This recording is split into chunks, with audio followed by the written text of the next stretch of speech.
Jake, she started. What did you mean by more orders? Do you need more weapons? No, actually, what happened in the alley made me think about something else. When that noble threw that ball of magic at me, I couldn't have moved a shield in place fast enough to block it. What I need to do is have something that is always blocking attacks. I need some armour. What is armour? Suma wondered. I thought for a moment about how to describe it. It's like a shield you can wear. Oh, Suma chirped, like your clothes, are they a kind of armour? I don't think that'll be enough. It didn't do much against the nobleman's attack after all. No, clothes aren't a kind of armour, at least not against anything more dangerous than sunburn. Good armour is usually some kind of metal affixed to leather or a durable cloth.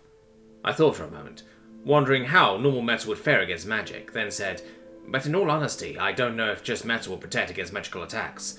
What do your people do for stuff like that? Well, I guess we embed it with runes. Or if you want something high quality, we could have magic channels engraved in it, but that's difficult to maintain and expensive. Some new may store their mana up for years to afford that, and it's usually only done for nobles who have the ability and time to maintain the equipment.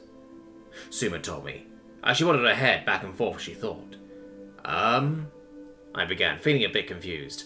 I recognize what runes are, sort of, but what are magic channels? Have you ever heard of ley lines? Suma asked.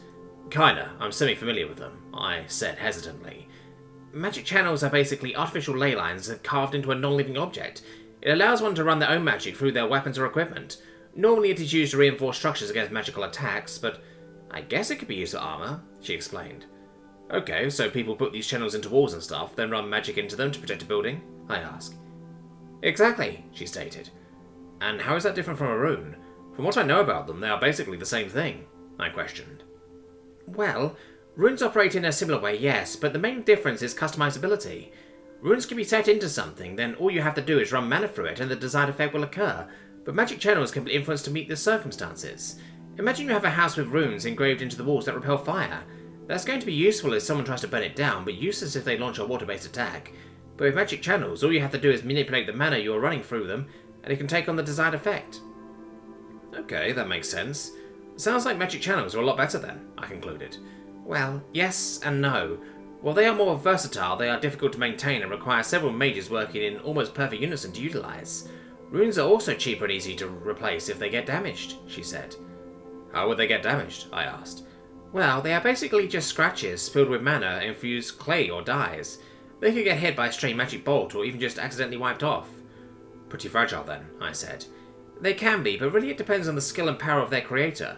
A skilled rune maker would produce higher quality and more durable runes, but of course, they would charge more as well, she said. Yeah, makes sense, I agreed. So, where could we find a rune maker? I asked. I don't know, Suma said. You don't know? But you live here, I said.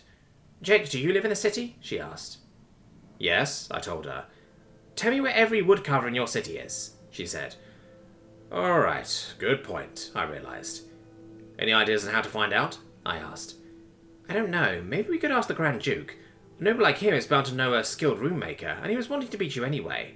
She said that last part excitedly. Okay, sounds good, but, who is the Grand Duke? I wondered.